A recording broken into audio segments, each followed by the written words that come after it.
no están normalizados, no están debidamente acreditados en una norma para nosotros aplicar. Sin embargo, eso no limita que ustedes lo puedan hacer, como el caso del método de desempeño, ¿no? O otros métodos de diseño por los estados límites, ¿no?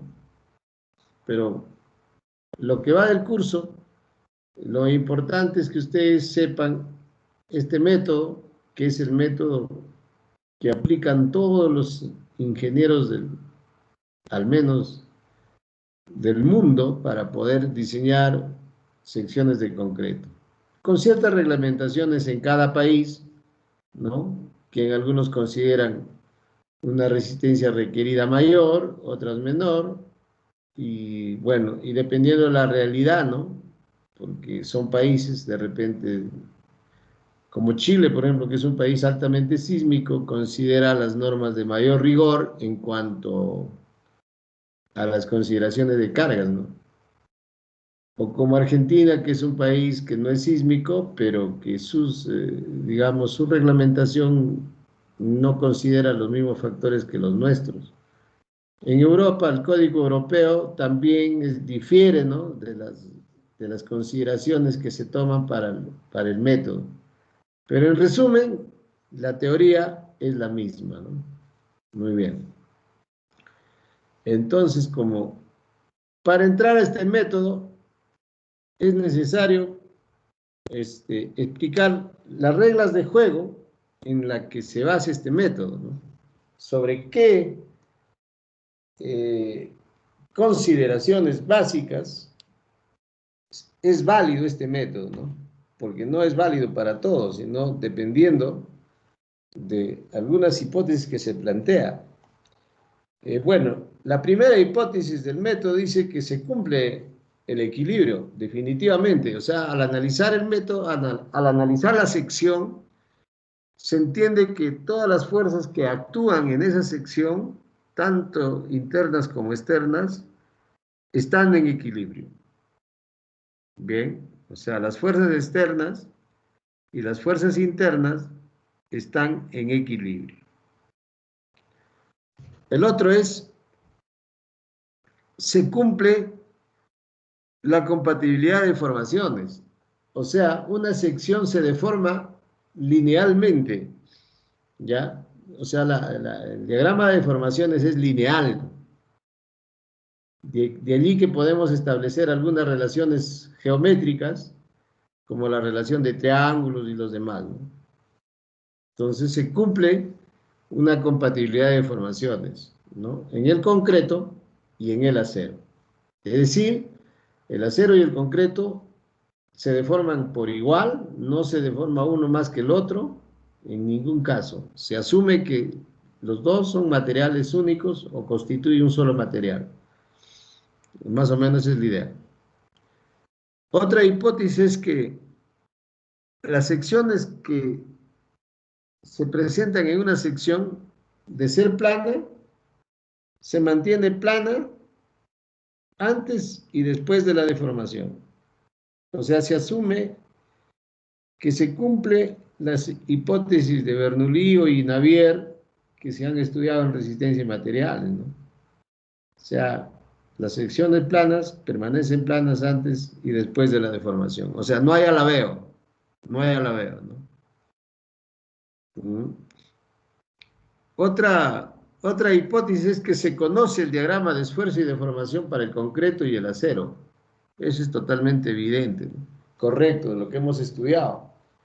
Se conoce el diagrama de deformación, se conoce el diagrama de esfuerzo y deformación del acero y del concreto, ¿no? Tal como hemos visto en los modelos matemáticos y el que se pone y el que se ha homogeneizado para utilizarlo. En este diseño se desprecia la resistencia a tracción del concreto, es decir, en la zona traccionada asumimos que el concreto no aporta absolutamente nada, ¿no? Otra hipótesis es que la deformación máxima en el concreto es de 0.03. No hay más. O sea, todas las investigaciones realizadas a la fecha, se ha podido lograr de que para este método, cuando el acero llega a la fluencia, ¿no? El máximo esfuerzo en el concreto debe ser no mayor a 0.003. La otra hipótesis, como les había dicho, no existe desplazamiento relativo entre el acero y el concreto. Se considera un cuerpo monolítico, como único. Eh, el método puede asumir una relación esfuerzo de formación, ¿no? Que puede tener una fórmula rectangular, trapezoidal, parabólica o cualquier forma, ¿no? Eso sí es aceptable, pero sin embargo, para el diseño y aplicación del método práctico de acuerdo a la norma de la E060, entramos el uso del diagrama rectangular de esfuerzos propuesto por el ACI. A ver, muy bien, entonces,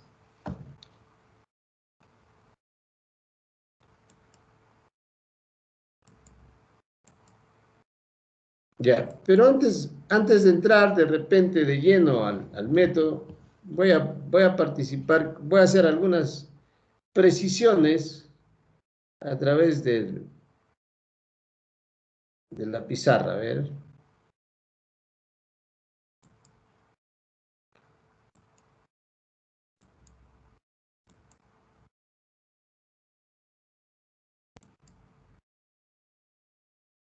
Entonces, ¿qué dice el método, no? El método,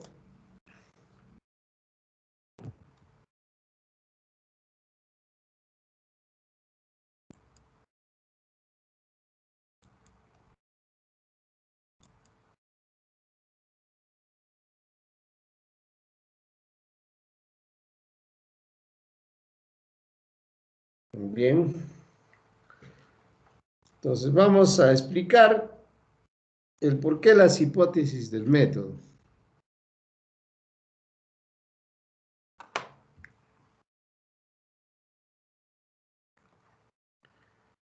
Bien, entonces, diseño por resistencia, entonces, hipótesis. Diseño por resistencia.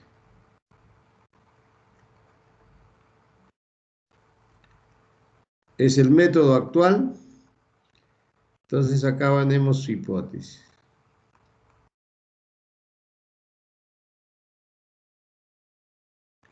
Ya. La primera hipótesis dice,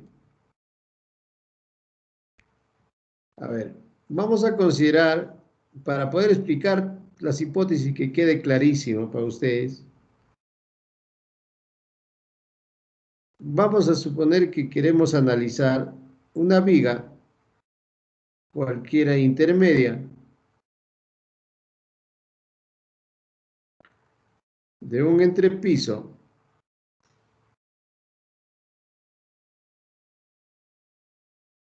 por ejemplo, ¿no? Esta es una viga real que puede estar en cualquier nivel de una estructura, pero lo cierto es que si analizamos para el caso de flexión, digamos a la cara,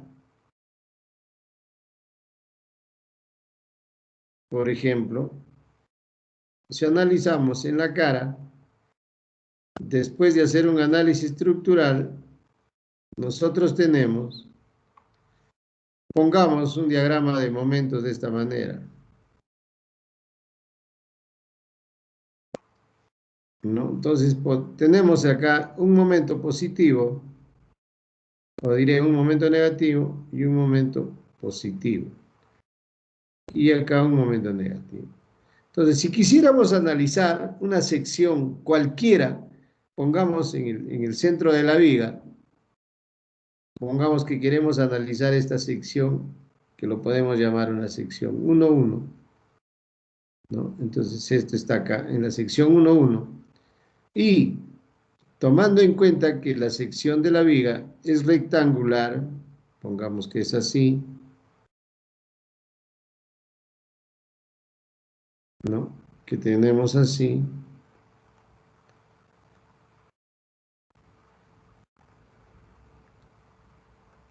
H. Entonces,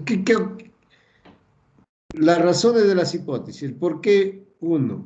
Por ejemplo, si tenemos la primera hipótesis dice que se debe cumplir el principio de equilibrio. Es decir, si analizamos esta sección que está acá, la primera hipótesis, se cumple el principio de equilibrio. Es decir, en esta sección, analizada de esta manera en forma aislada, este es el eje neutro. Entonces, en la sección 1,1, que podemos llamarlo, ¿no? Ocurre que habrá un momento actuante y un momento resistente que lo vamos a llamar M sub n. Entonces, el M sub n implica las propiedades internas de la sección, ¿no es cierto? ¿No? Pero habrá un momento que actúa y que lo llamamos un momento último o la resistencia requerida. A ver, un minutito. ¿Aló? Ingeniero, buenos días. Disculpe la molestia. Soy el alumno Dionisio que me encuentro por mi pueblo y para que le estaba llamando para que me envíes mi examen por WhatsApp. Ya, a ver, vamos a ver, ya, es un momento, estoy en clase. Ya, ingeniero, muchas gracias.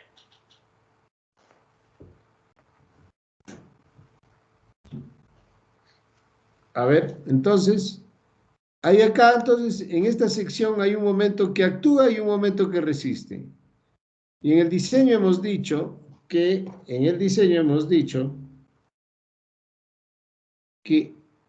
este momento phi por el momento nominal siempre debe ser mayor a este momento último.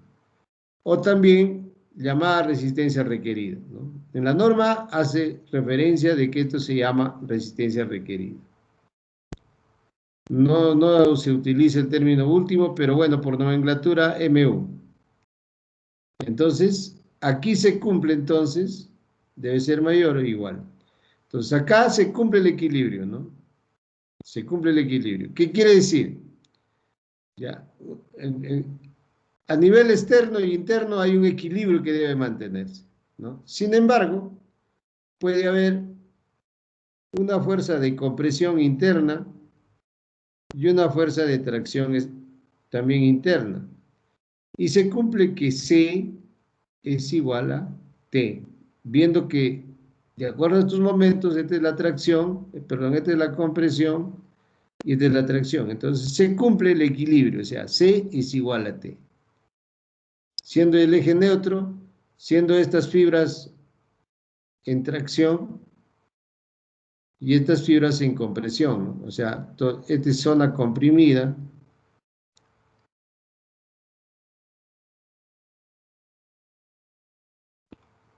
Zona comprimida. Bueno, ahí ya lo borré. Voy a borrar para poder hacer bien.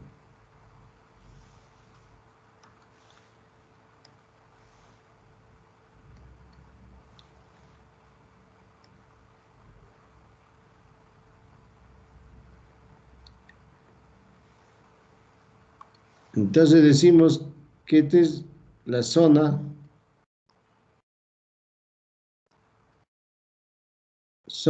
traccionada. Bueno, estos conceptos ustedes los manipulan porque saben de resistencia material. Después del eje neutro, en la parte, si el momento es así, en la parte baja es tracción. Y entonces se cumple que C es igual a T, por equilibrio. O sea, se cumple eso. Esa es la primera hipótesis que explicamos de esa manera. La segunda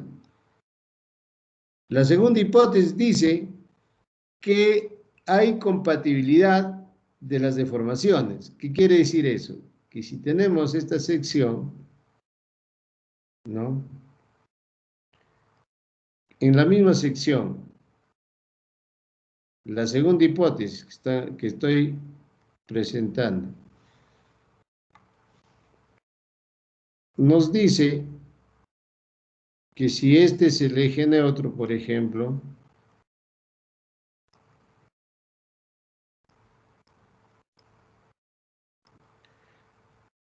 nos dice, bueno, este es un tema de convención de trazar, ¿ya? Entonces, esta es la deformación del concreto, deformación última del concreto, y acá es la deformación, hablamos acá, a ver, vamos a ver. Primero, hablando en forma genérica, antes de decir que es del concreto. Esta es la deformación en compresión,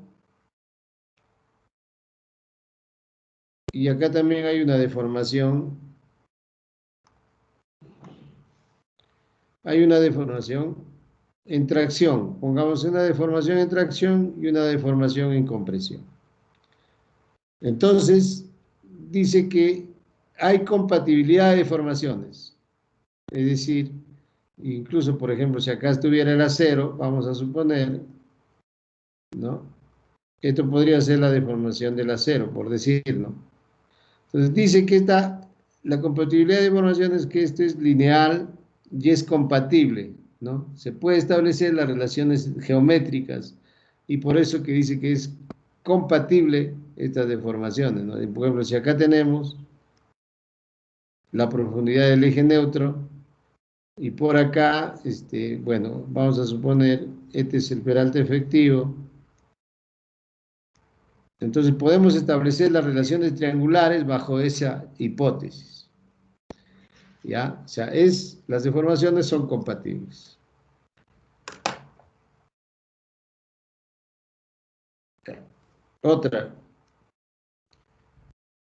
Otro aspecto que hay que tomar en cuenta es la tercera hipótesis. Es compatibilidad de deformaciones.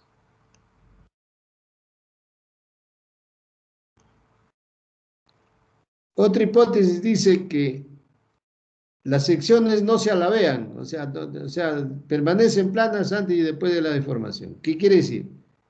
Que esta sección en el corte 1.1, ¿no? Esta sección, si hacemos el corte imaginario, esa sección es plana. Y se mantiene plana antes y después de la deformación, a pesar de que ha habido un momento flector, ¿no? Que ha hecho que la viga se deforme, ¿no? O sea, vamos a suponer que la deformación es por acá.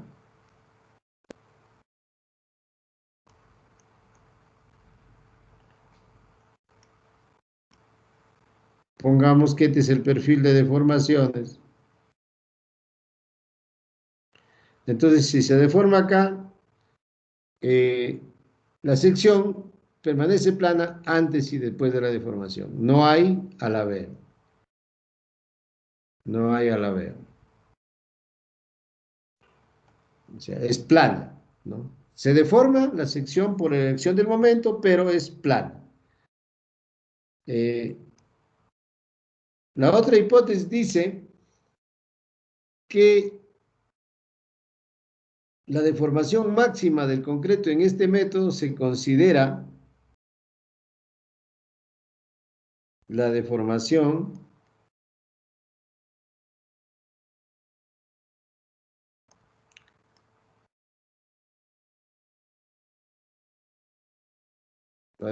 máxima se considera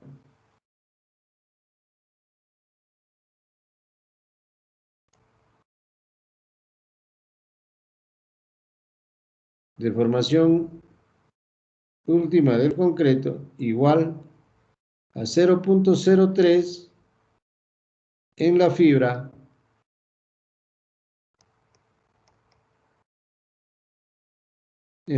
más comprimida. Miren, aparentemente estas hipótesis parecieran un juego de niños, pero es clave entender para poder luego ir rápido a las ecuaciones, ¿no? Pero, ¿qué significa eso? ¿Qué significa eso? A ver, explicando físicamente qué significa esa hipótesis.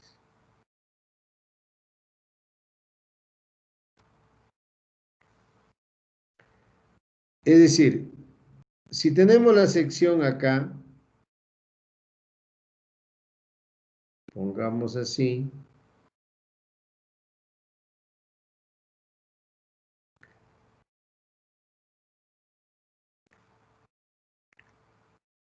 y entonces se deforma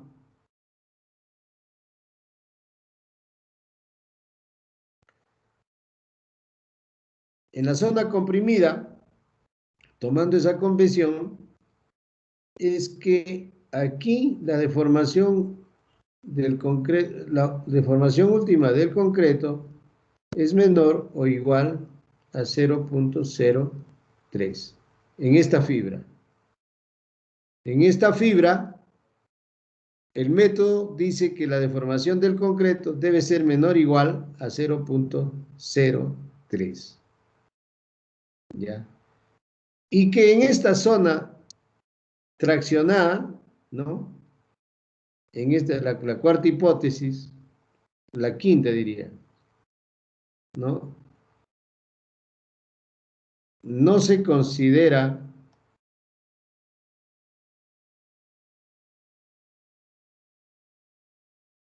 aporte del concreto,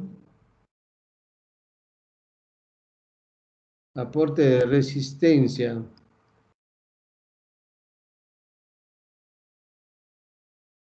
del concreto en la zona traccionada.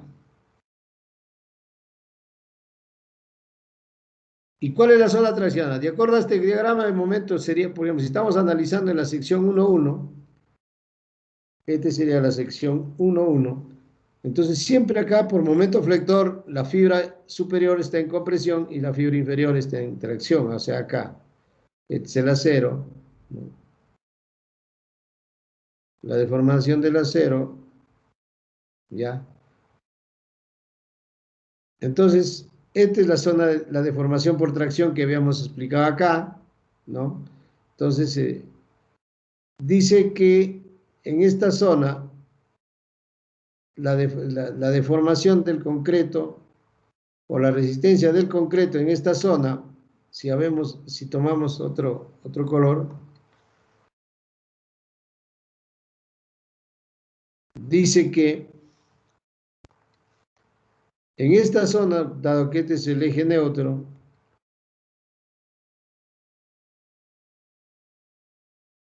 ¿ya? Entonces, y viendo que acá está el diagrama de esfuerzos,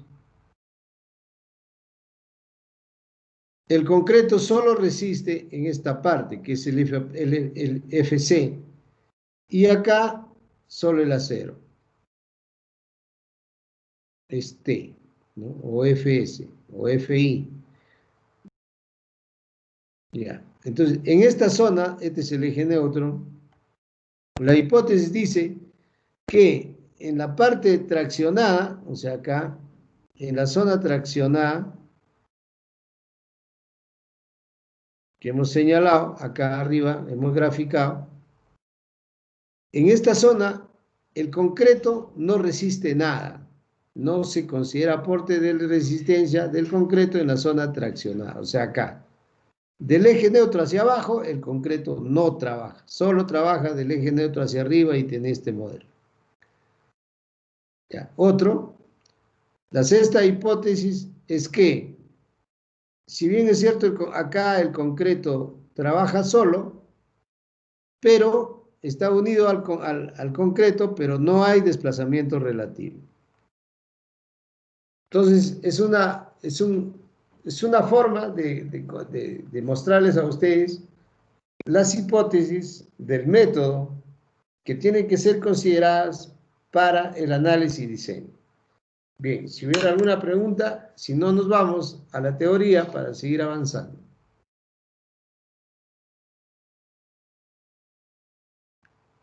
Bien. Ingeniero, disculpe, ¿va a explicar todavía la parte octava de la hipótesis? ¿Qué dice la parte de hipótesis y la otra? A ver. Decía, A ver, con si me respecto das al lectura. concreto, con respecto al concreto, decía su forma rectangular y puede Ah, ya, ser ya, rectangular. correcto. Muy bien, muy buena pregunta. ¿Cómo te llamas? Sí, sí, tienes razón. Ya. ¿Cómo te Leonardo llamas? ¿Tu Jaramillo apellido? Miranda. Jaramillo Miranda, ingeniero. Jaramillo. Muy buena pregunta, me estaba olvidando eso, ¿cierto? Ya, entonces, la otra hipótesis, ¿qué dice?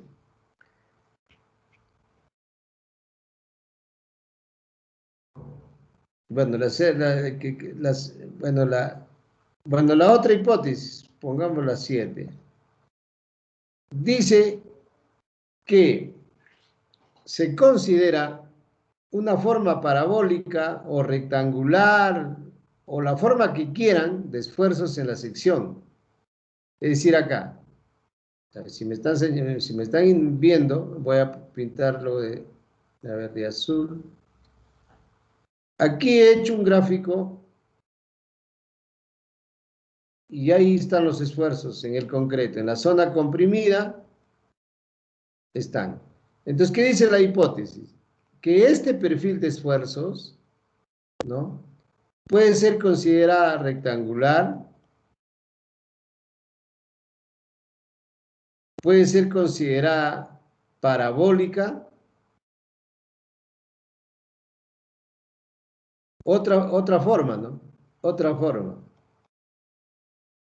Ya, pero ¿cuál es la razón de considerar una y otra? La razón va a ser de que tan fácil o difícil sea calcular el centro de acción de esta fuerza de compresión. O sea, acá estamos. Habrá una distancia desde la fibra más comprimida a donde actúa. Y que podemos, generalmente esto lo vamos a llamar más adelante a medios, por ejemplo, ¿no? Este valor de A, dependiendo de qué forma es esto, ¿no?, se va a determinar. Y entonces, cuando es parabólica, ¿cómo podríamos determinar el centro de gravedad de esta distribución de esfuerzos? Es sumamente complejo, ¿no? ¿Y qué pasaría si fuera otra forma? También se volvería complejo. Pero ¿qué pasa si lo consideramos de repente rectangular? Por decir así, ¿no? Todo rectangular. El valor de A, un momentito, el valor de A es simplemente la mitad, ¿no?, de esta altura. Es fácil. Entonces, allí está esa hipótesis, muy bien la pregunta, el por qué se considera este perfil de esfuerzo, que puede ser parabólica, rectangular o cualquier otra forma, ¿ya? Entonces, para fines de diseño, nosotros nos basamos en lo planteado por el ACI, que considera un bloque rectangular equivalente de esfuerzos, que lo vamos a ver enseguida. Bien, gracias por aclararla. Digamos, la duda. Muy bien, entonces ahora vamos a la teoría.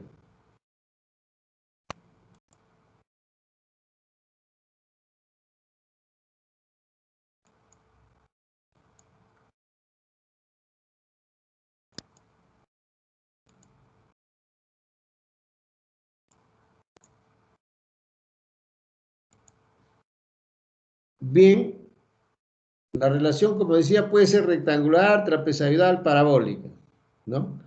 Entonces, ya le indiqué que es por esa razón que está bien. Muy bien, con todas esas hipótesis un poco entendibles, clarificadas, ahora sí, comenzamos mucho más rápido a entender esto.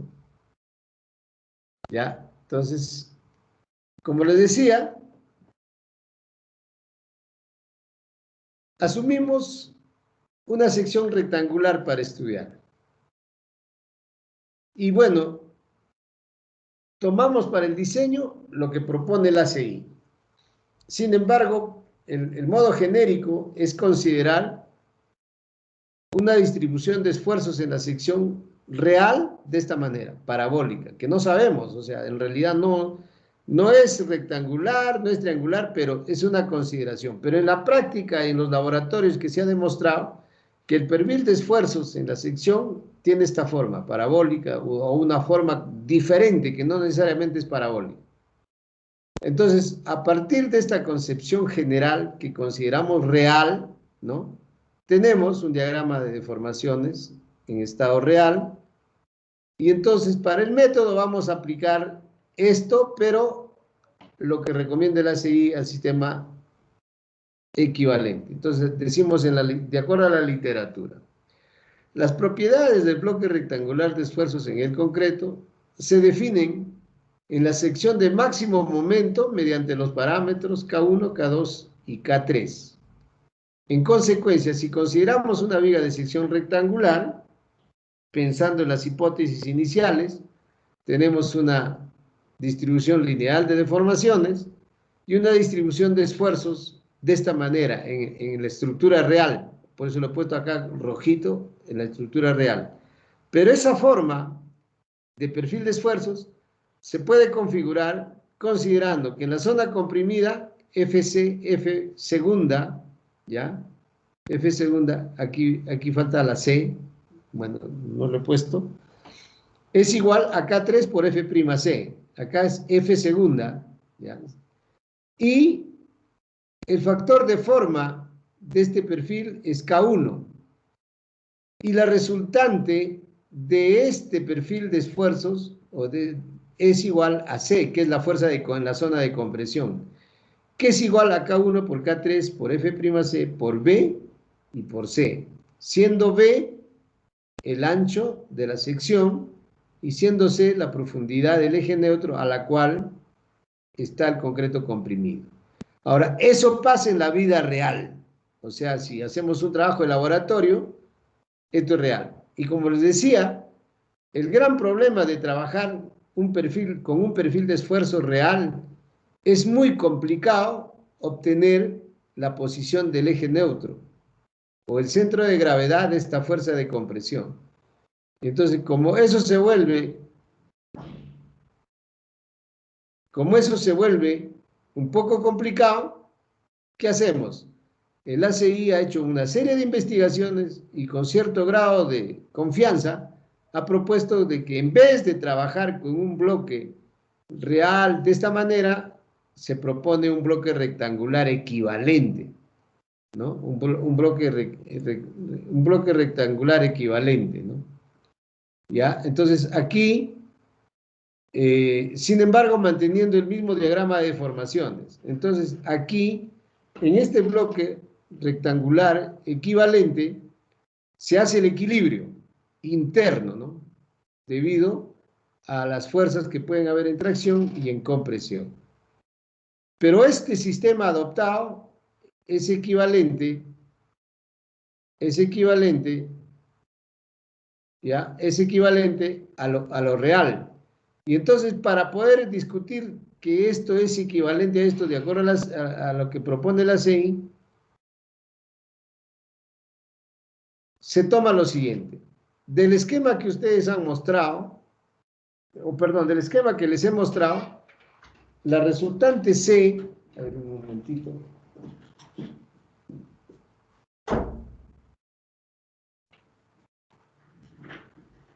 La resultante C, en el esquema real de la sección, la resultante C de compresión es igual a K1 por K3 por F'C por B por C.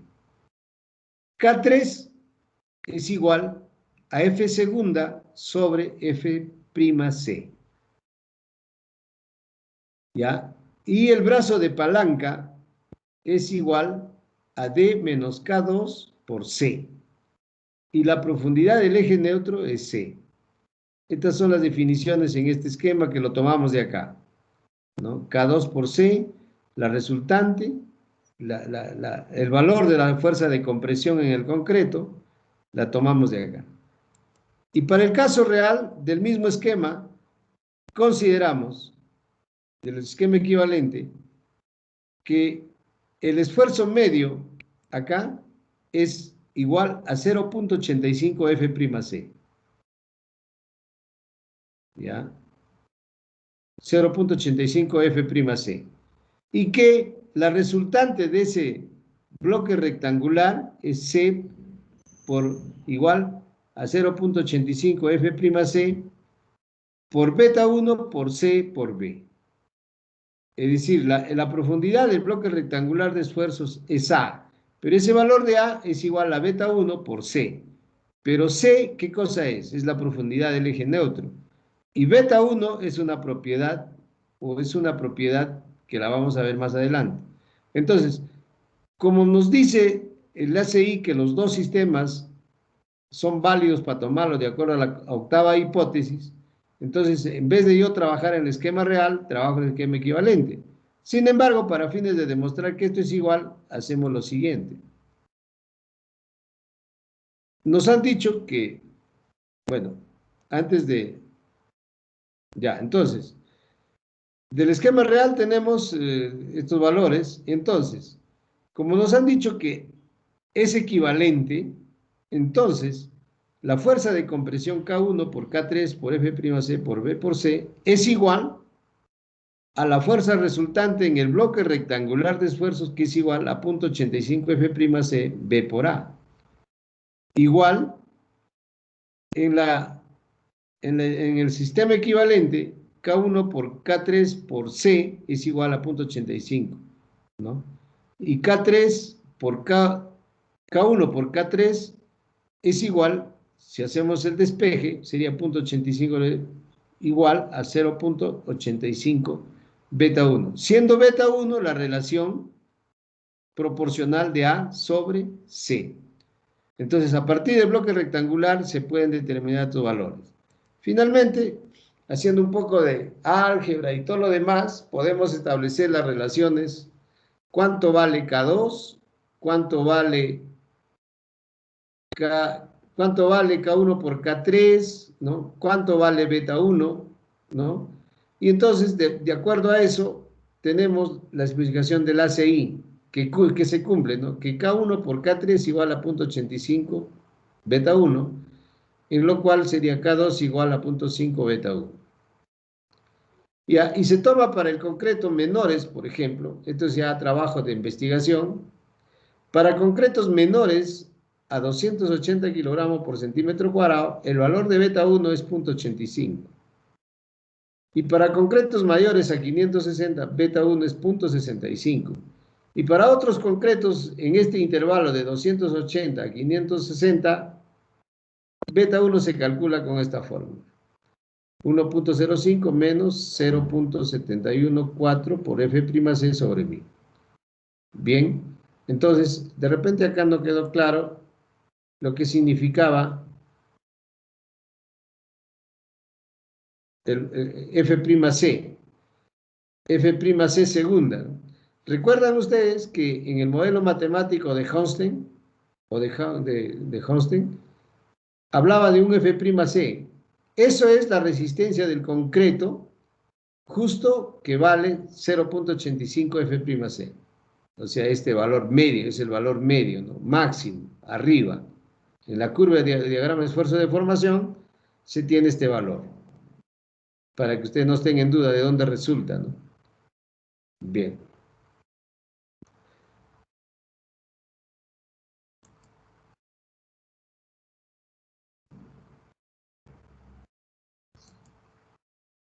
Ahora sí, a ver, salvo alguna pregunta hasta aquí sobre el método, que estamos simplificando de ir al bloque rectangular de esfuerzos. Si hubiera alguna pregunta, alguna duda, sí. Bueno, ya se le pasó el esquema que dibujó. A ver, dame, ahí está.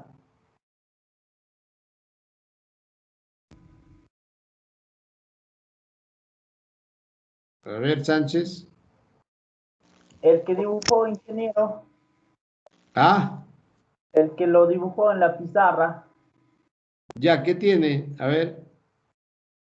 Bueno, en la opinión que da el ACI a la parte derecha, ellos sugieren como a modo de comentario que el momento de diseño tiene que ser de preferencia mayor, ¿no? No tanto igual al momento amplificado o momento último. Ay, A ay, lo ay. que A ver, ya, ya. A ver, vamos a ver acá. Acá, en la pantalla, ustedes están viendo un valor de momento. Este M es el M sub N o el momento resistente de la sección. De hecho, el método dice que este método multiplicado por un factor de reducción de resistencia debe ser mayor que el momento de la resistencia requerida. Ya, pero voy a ir al gráfico para aclarar más. A ver.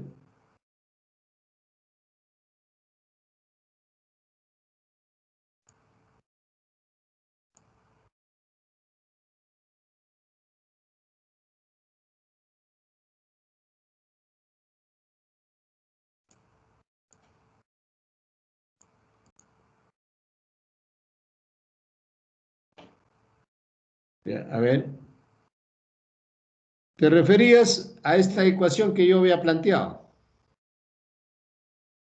aún no se ve la pizarra, ingeniero. A ver.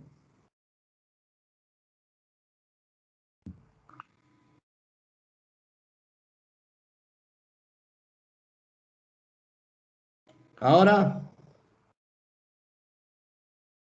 Ahí sí. Bueno, lo que iba es que a la parte derecha del ACI, a modo de comentario, lo ponen que de preferencia, entre comillas, el momento de diseño, que es el nominal, debe ser mayor al momento amplificado, momento último, ¿no? Claro, Entonces, claro que sí. ya, ahora, si yo me voy matemáticamente a la ¿No? sección y hago mi momento equivalente, Buenos días. Sí. Sigue. Ingeniero, hablamos su delegada de Un concreto. favor, estoy en clases. Después de las 9 me haces tu consulta, ¿ya? Un favor. Sí, ingeniero, ya, está bien. Ya, a ver, decías. ya bueno, eh, ¿en qué estaba?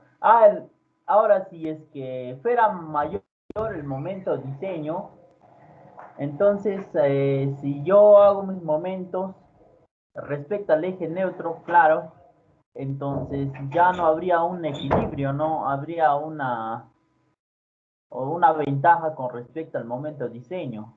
Ya, muy bien. Claro que sí, tu pregunta es interesante porque aclara. Tú eres Sánchez, ¿no? Ya, ya. A ver, tu comentario a partir de este esquema que están viendo en pizarra, donde yo lo he puesto que phi por M sub n mayor o igual a MU. Perfecto. A ver, vamos a ver. Ya. A ver. Yo planteo la ecuación. Estamos diciendo que en este método de diseño, phi por mn debe ser mayor o igual al momento último. Ya. ¿Qué cosa es el momento último? El momento último es igual a la resistencia requerida. ¿Correcto? MU es la resistencia requerida. ¿Y cómo se calcula?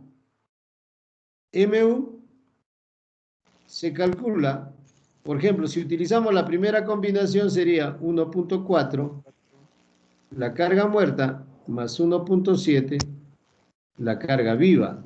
O otra combinación, que puede ser 1.25, la carga muerta, más 1 más la carga viva, más menos la carga de sismo, si quisiéramos aplicar esa combinación. Entonces, el momento último, esto es la resistencia requerida. El momento último, ¿qué cosa es entonces? Es debido a cargas ¿qué? Actuantes. ¿Correcto? Debido a cargas actuantes, que puede ser cargas permanentes, carga viva, sismo, viento, lo que quieran. Pero este momento último es determinado en función a las cargas que actúan. ¿Correcto? Bien. Y ahora, ¿qué pasa con este momento nominal? Este momento nominal es la resistencia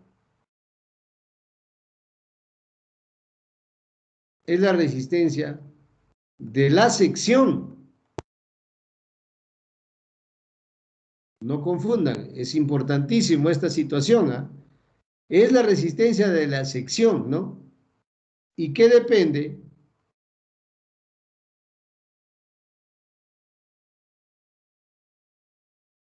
¿Y qué depende de la especificación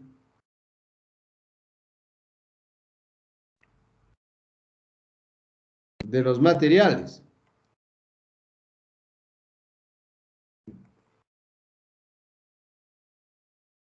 Depende de la especificación de los materiales, ¿no?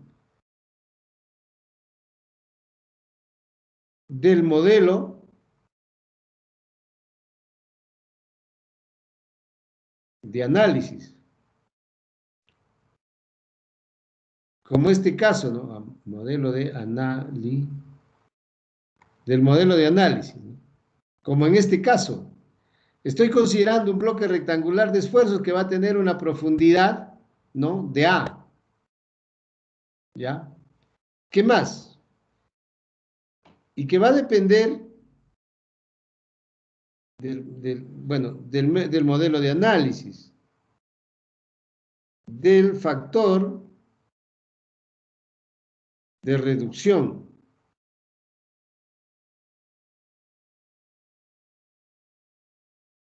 De resistencia. Phi. O sea, en este caso, ¿no? Que va a ser phi por n. Y nosotros hemos dicho que para la flexión, ¿cuánto vale phi? Para la flexión, debemos reducirlo, o sea, phi igual a 0.9, ¿no? Noten ahí la diferencia. Entonces, cuando nosotros diseñamos, ¿qué hacemos? A ver.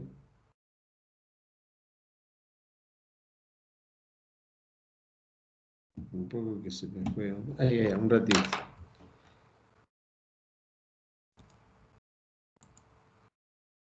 Se me fue la pantalla, un ratito.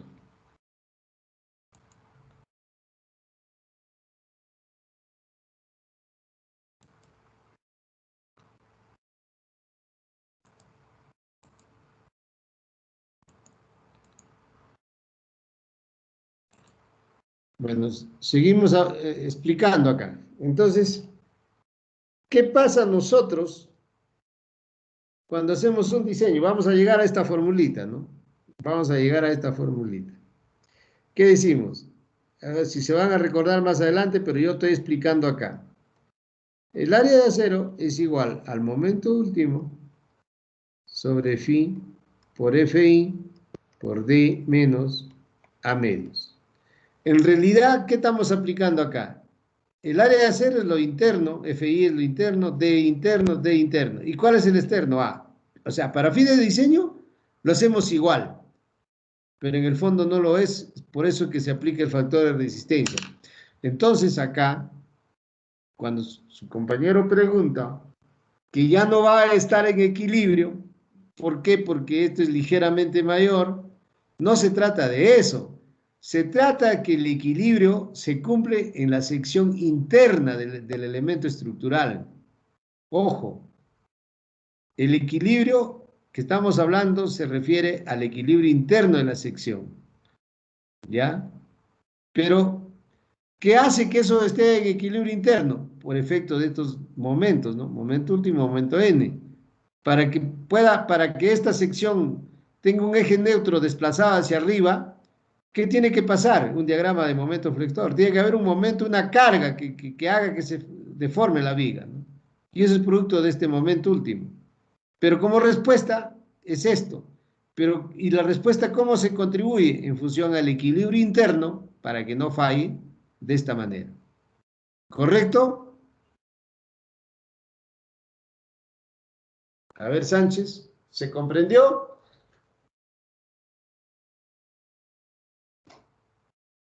Necesito agua. A ver, hay que estar dotado de agua, pues. ¿Qué pasó con Sánchez? ¿Se fue? Ya tráeme agua, ingeniero. Ya, más o menos, sí, ingeniero. Tendré que tratar de comprenderlo, ¿no?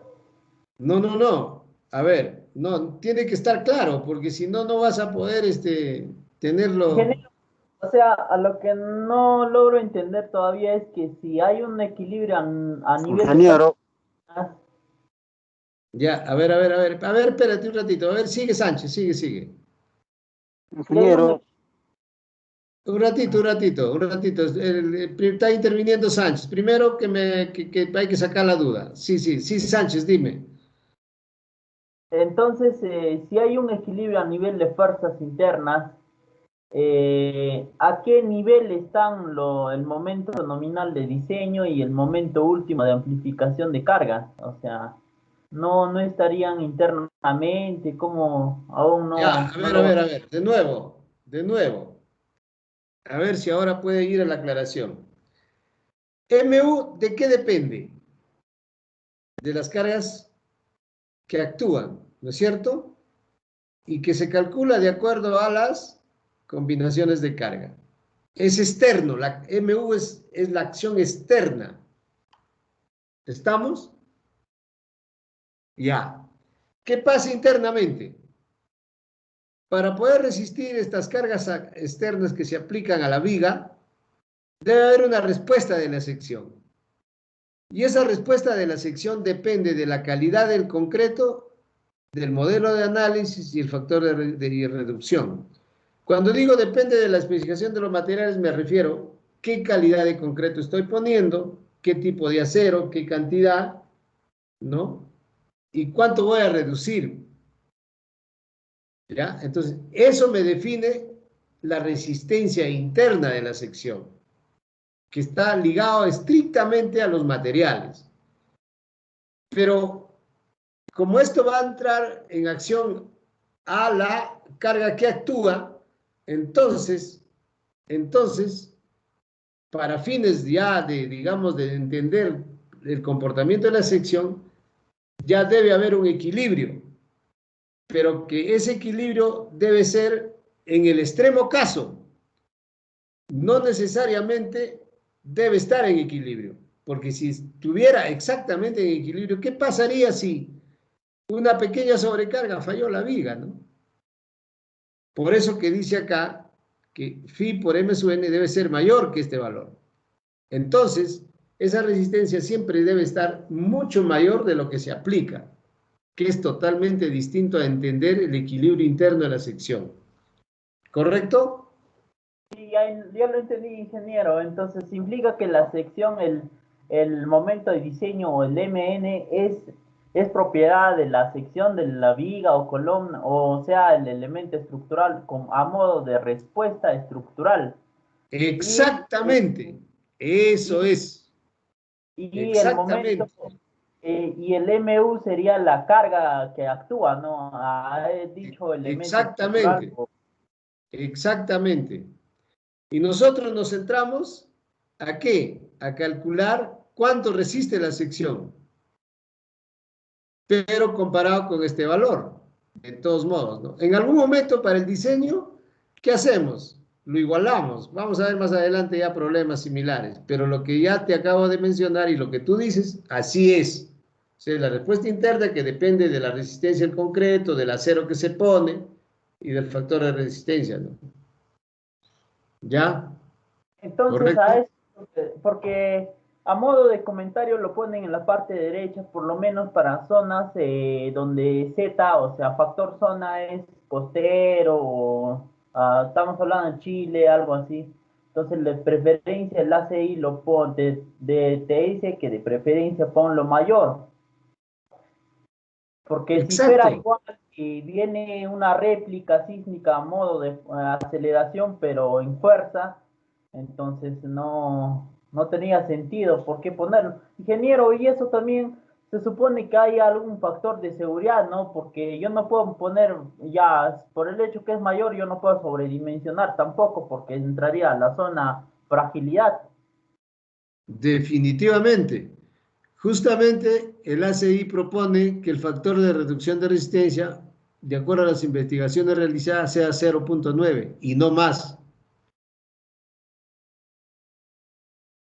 A veces lo Cero. ponen en 0,5, el 0,75, de acuerdo a No, no, qué no, no, no, no. Esa es otra cosa. Esa es otra cosa que todavía no estamos estudiando.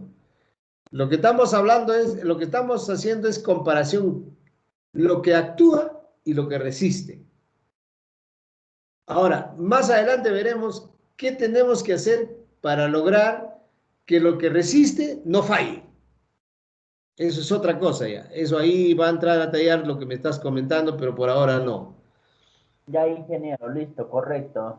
Gracias. Ya, ya. A ver, a otro, había un compañero que quería hablar. A ver. Ingeniero, Sí, ingeniero, buenos días. No tengo cobertura como debe ser y no sé si me puede considerar la sí. asistencia. Estoy fuera de Huaraz. Ingeniero, disculpa que le moleste, le llamo por motivo de que, como ya tenemos examen de concreto, Ya. y donde yo vivo ahorita, donde Ya, un hacemos favor, las faltas. llámame después de las 9 porque tengo que, estoy en clase, ¿ya? Ya, sí, ingeniero. A ver, Ingeniero, sí, dime. ingeniero, no tengo cobertura para entrar a la clase y se corta, desaparece mi línea y no sé si me puede considerar la asistencia o la habrá controlado ya, no sé. El CAPTCHA. Claro que ya estás con falta, pe.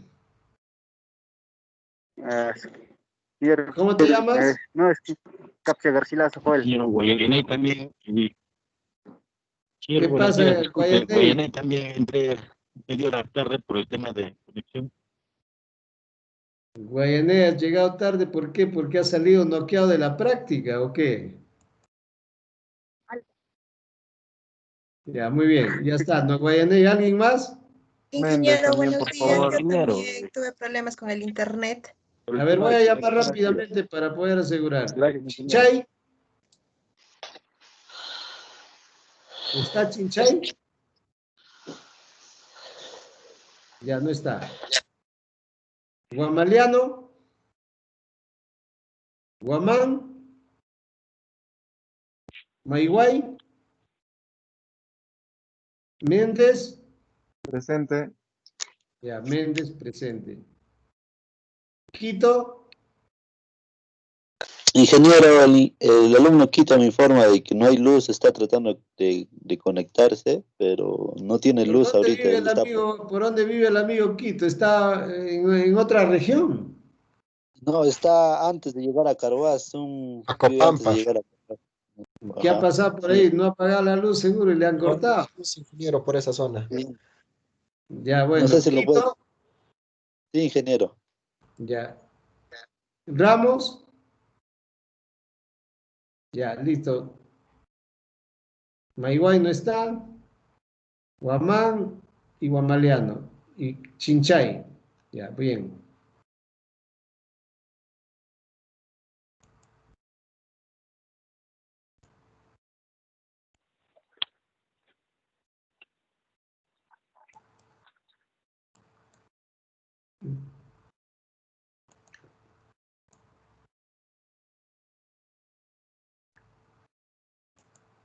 Bien, entonces con las aclaraciones del caso, salvo alguna pregunta adicional, que entonces quedó comprendido el por qué vamos a estudiar el método utilizando el bloque rectangular de esfuerzos a partir de la recomendación de la norma peruana y el ACI. Que se puede hacer con el diagrama real, pero es muy complicado. O sea, tener una función matemática del perfil de esfuerzo es un poco difícil. Entonces, para fines prácticos se hace esto, ¿no? Esta simplificación en la cual el método se basa totalmente, ¿no? Y no hay mucho error, y más los factores de seguridad hacen que esto pues funcione. Entonces, ahora, como nosotros tenemos que diseñar, y al diseñar la sección, esperamos que esta sección no falle, que no, en realidad que no colapse durante su vida útil, ¿no? O sea, que esté perfectamente seguro durante toda la vida útil. Eso es lo que se requiere, ¿no? Y entonces, como nosotros queremos que la estructura no falle, es conveniente estudiar los escenarios que podría pasar un elemento estructural sometido a cargas y que pueda fallar. Entonces, bueno, ya esto es, ya se sigue investigando, investigadores que han venido dedicando su tiempo a investigar el tema, llegan a la conclusión que para que nosotros diseñemos, debemos tomar en cuenta cuáles son los escenarios, cuáles son los tipos de falla que puede ocurrir debido a las cargas que actúan en una viga o en una sección cualquiera, columna, placa, lo que sea. Pero en este caso, como estamos estudiando secciones rectangulares, a flexión, estrictamente a flexión, puede ser cualquiera, entonces nosotros queremos o debemos entender qué tipo de falla puede ocurrir en una sección. Y entonces, de acuerdo a las investigaciones, los tipos de falla que pueden ocurrir es una falla dúctil, una falla frágil o una falla balanceada. ¿Ya? Entonces, repito, cuando nosotros diseñamos, a ver, haciendo una analogía, Toyota fabrica un carro y lo pone en el mercado y lo compran y comienza a operar. Entonces, ellos estudian cuáles serían las posibilidades de falla que podría estar en ese vehículo. Para ellos, los tipos de falla que puede ocurrir es que, uno, mal manejo, ¿no es cierto? Mal manejo del conductor. Otro, que le apliquen exagerada carga que no está permitido. Otro, que el vehículo lo hagan rodar por una carretera pues donde los, digamos, los amortiguadores no van a resistir o la altura, ¿no?, del suelo con respecto a las perturbaciones que puede estar no esté correcto. Entonces, ahí resumen, por ejemplo, una posible falla que puede tener el vehículo. Y entonces ellos dicen, suponiendo que la falla fuera por operación del chofer, ¿no?, que el chofer puede llevar a la falla al carro de varias maneras. Una es que le aplique una determinada velocidad, ¿no? Otra es que frene bruscamente, ¿no? Y otra es que, digamos, se le ocurra pues dejar el carro sin operador, posiblemente, pero vayamos al centro a uno nomás en la que indica, por ejemplo, que el carro puede fallar por exceso de frenado. ¿Qué pasa cuando un carro se frena excesivamente? Inmediatamente se da vuelta de campana, ¿no?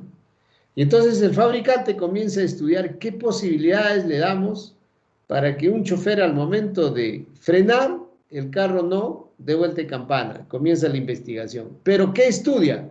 Un escenario, una posibilidad en que el carro pueda fallar. ¿Entienden? Y entonces ellos siguen estudiando. Entonces dicen, a ver, otro. Puede que el carro falle, pero queremos que el chofer no muera. ¿no es cierto? Entonces, ¿qué cosa aplican? Han estudiado, y los carros, los últimos carros, ya vienen el timón, digamos, una bolsa de aire, que cuando choca salta la bolsa y te protege. Entonces son factores de seguridad que le van dando al carro en su fabricación, estudiando o analizando las posibles fallas que tenga el vehículo. Entonces, en forma similar, nosotros, como ingenieros civiles, tenemos que ponernos en un escenario al diseñar una sección de concreto, qué tipo de falla podemos esperar, ¿no? ¿Y cuál sería la más recomendable? Entonces, seguimos estudiando. Yo ya diseñé la sección, pues perfecto, ya lo diseñé. ¿Pero qué? Así nomás lo voy a dejar y no voy a seguir investigando qué pasó, cómo falló, qué esto, porque ciegamente pueda que ustedes se hayan equivocado en el diseño. Y entonces no han verificado o no han estudiado el escenario, qué tipo de falla va a tener. Entonces, de allí que, en analogía a lo que les hablo del vehículo, en concreto, o en el curso de concreto, o en las estructuras de concreto, se estudia en forma similar. Nos ubicamos en los escenarios de falla que puede tener una sección de concreto.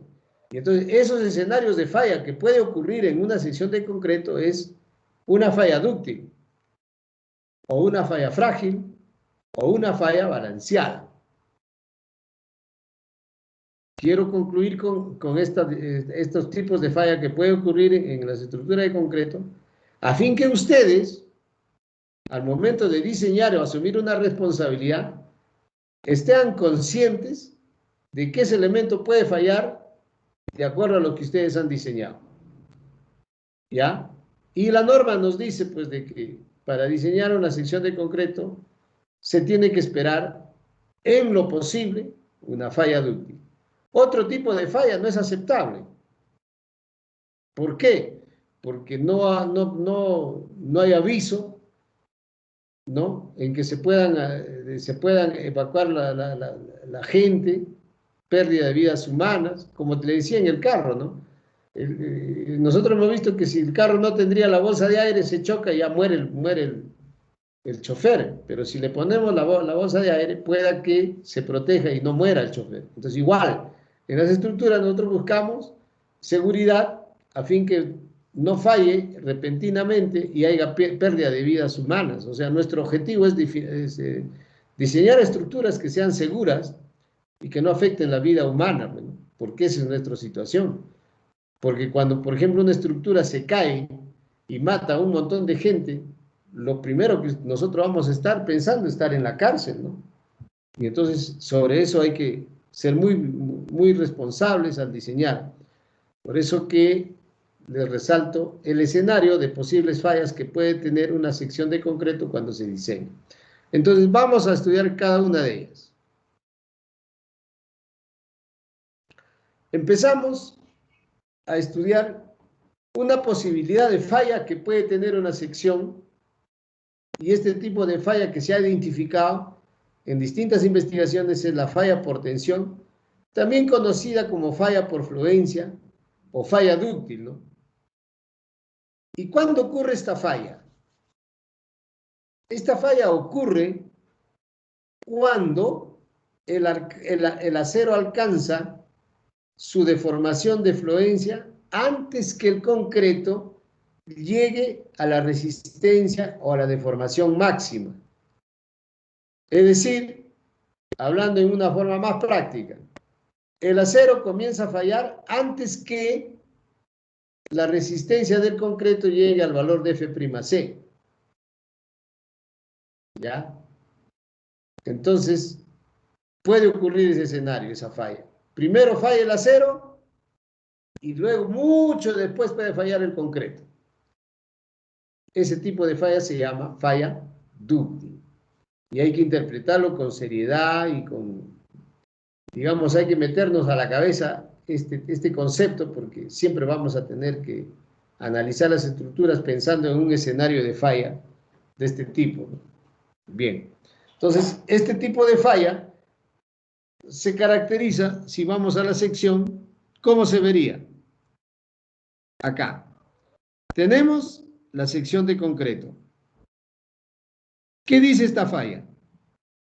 Que el concreto no llega a la deformación máxima, pero sí el acero comienza a fallar antes que se deforme de esta manera. En otras palabras, hablando matemáticamente, se cumple que el esfuerzo en el acero llega a ser mayor o igual que el esfuerzo del acero en fluencia. Y la deformación del acero, que está acá, es mayor que la deformación aceptable en fluencia del acero. O la deformación del concreto es menor que la deformación del concreto, ¿no? Que la deformación del concreto último, que es igual a 0.03. ¿Ya? Entonces, resumiendo, la deformación del acero sobrepasa la deformación de fluencia antes que la deformación del concreto llegue a este valor de 0.03.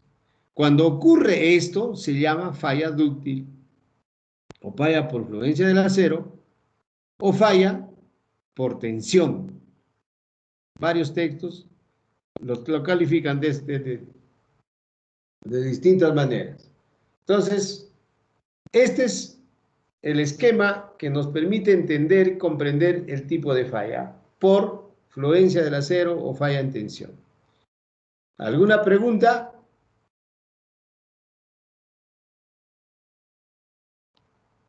Bien, veamos el otro tipo de falla. Falla por compresión. O también llamada falla frágil, ¿no? ¿Ya? ¿Qué pasa en este tipo de falla? Es el caso inverso a la falla dúctil.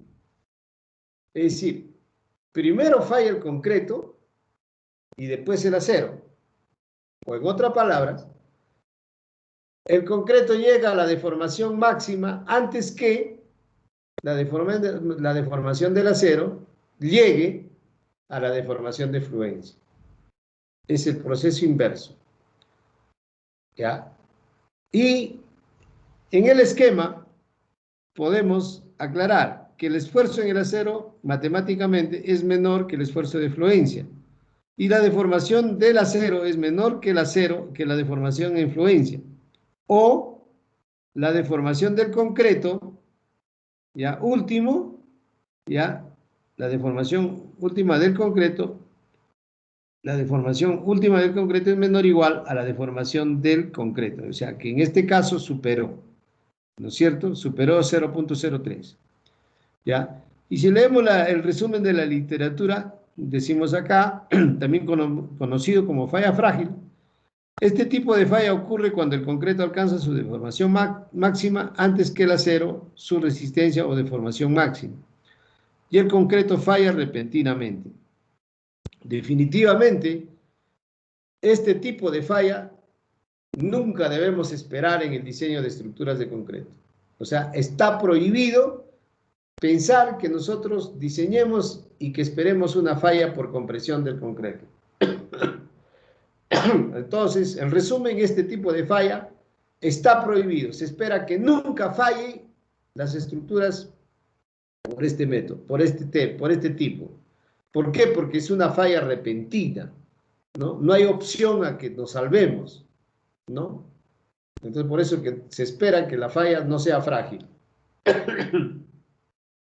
Bien, a diferencia del tipo de falla dúctil, que sí, pues, el acero, por su propio comportamiento,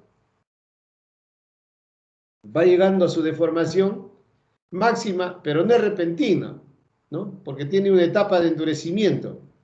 Entonces, en esa etapa de endurecimiento nosotros vemos que las secciones se están fisurando más de lo permitido.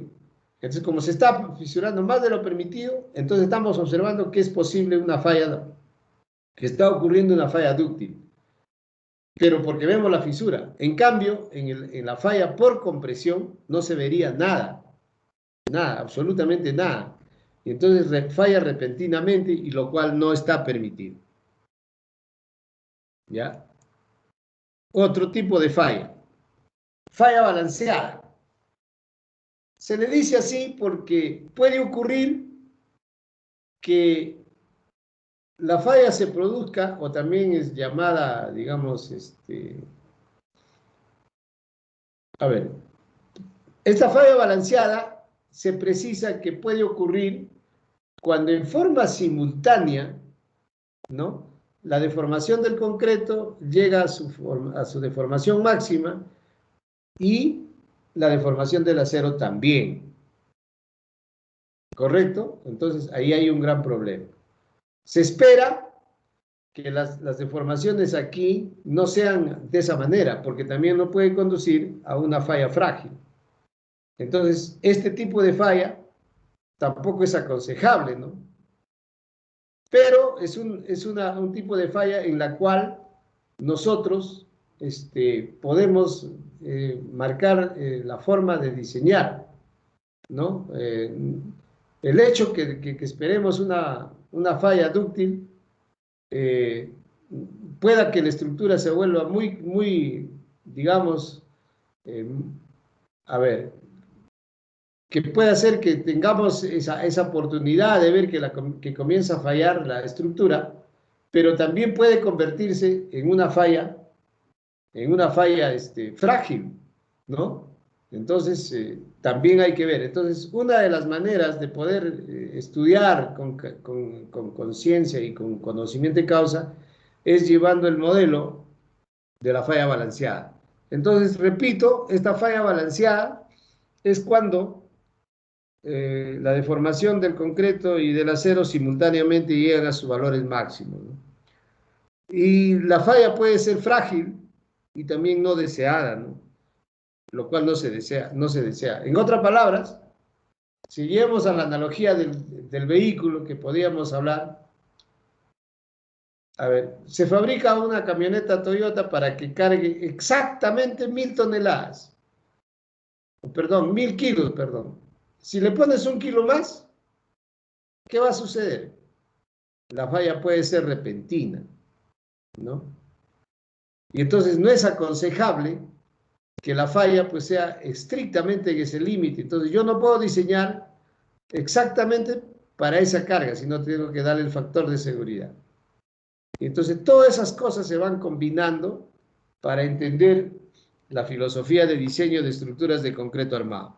Entonces la falla balanceada no es deseable, pero puede ocurrir que simultáneamente los materiales fallen, ¿no?, en sus deformaciones máximas. Pero bueno, para fines de diseño, esto no se aconseja. Entonces, hablando matemáticamente, en este tipo de falla, el esfuerzo del acero es igual al esfuerzo de fluencia y la deformación del acero es igual a la deformación del acero en fluencia, o la deformación del concreto es igual a la deformación del concreto último.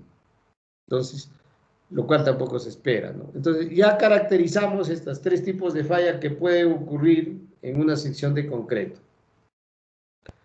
Ya, con este conocimiento que puede ocurrir las 3 fallas, pasamos a entender en el gráfico cómo es posible que falle, o que, perdón, se deforme una sección. Por ejemplo, si graficamos los diferentes tipos de fallas en un diagrama, digamos, cartesiano, en las abscisas ponemos el momento resistente y en las abscisas la curvatura, o sea, el phi, que viene a ser la deformación sobre la fluencia, ¿no? Entonces notamos lo siguiente. Por ejemplo, una sección con poco acero, o sea, poca cantidad de acero, tiene una gran capacidad de deformación y falla a una deformación enorme, grande. A diferencia de una sección balanceada, que tiene menor deformación y falla. Sin embargo, es ligeramente a una sección que falla que tiene una falla frágil. A las secciones que tienen falla frágil también se le llama sobre reforzada. Ahora, las secciones sobre reforzadas son aquellas que tienen mucho acero. De aquí que viene el concepto de controlar la cantidad de acero. Y esa es una filosofía. O sea, cuanto más acero pongan a una sección, es posible que ustedes lo vuelvan una sección sobre reforzada y que pueda tener una falla frágil, lo cual no es correcto. Como también puede ocurrir que pongan una sección con muy poco acero y que los conduce a una falla frágil, también. Entonces, los dos extremos no es aceptable y entonces hay que manejar esos extremos. ¿Correcto? Entonces, la falla frágil, generalmente, pues, es por una sección sobre reforzada. O sea, tiene mucho acero, ¿no? Y eso nos conduce a una falla frágil. De allí que sale la filosofía, pues que no es tan agradable colocar tanto acero en una sección de columna o de viga, porque puede ser que que lo conduzca a una falla frágil. Entonces, no es gracioso ni halagador poner tanto fierro que me indica que voy a resistir más. Totalmente falso. Pero todo eso va a ir siendo aclarado en el proceso del diseño digamos, de los elementos de concreto en el curso, ¿no? Por ahora, hemos distinguido que puede haber, o nos hemos ubicado, las posibles fallas que puede tener una estructura. Falla dúctil, falla frágil y falla balanceada. Y ya estamos aquí graficando cuál es la que debe primar, la que tenga mayor capacidad de formación. Bien.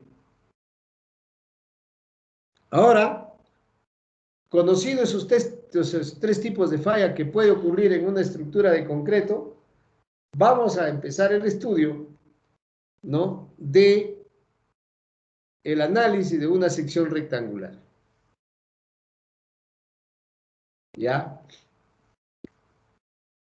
Y bueno, lo vamos a tomar, bueno, ¿qué horas son? Son 54. Yo creo que ahí nos quedamos, mañana abordamos, vamos a hacer, bueno, haremos mañana problemas en relación al estado elástico, agrietado y no agrietado, y bueno, un poquito de clase más para terminar este método. La otra semana estaríamos acabando este método.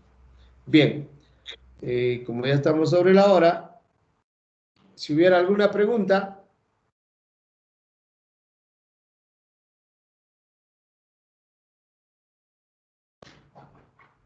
Bien, como no hay ninguna consulta, entonces las clases lo vamos a dar por terminado en este momento, ¿no? Y nos vemos mañana para abordarlo con mayor precisión, el análisis de secciones rectangulares, que viene toda una teoría para adelante, ¿no? A partir de aquí sí van a tener que... Esto es lo básico que hay que aprender. El resto ya viene de por sí, ¿ya? Entonces, estimados alumnos, muchas gracias por su atención. Estamos mañana nuevamente a la misma hora. Gracias.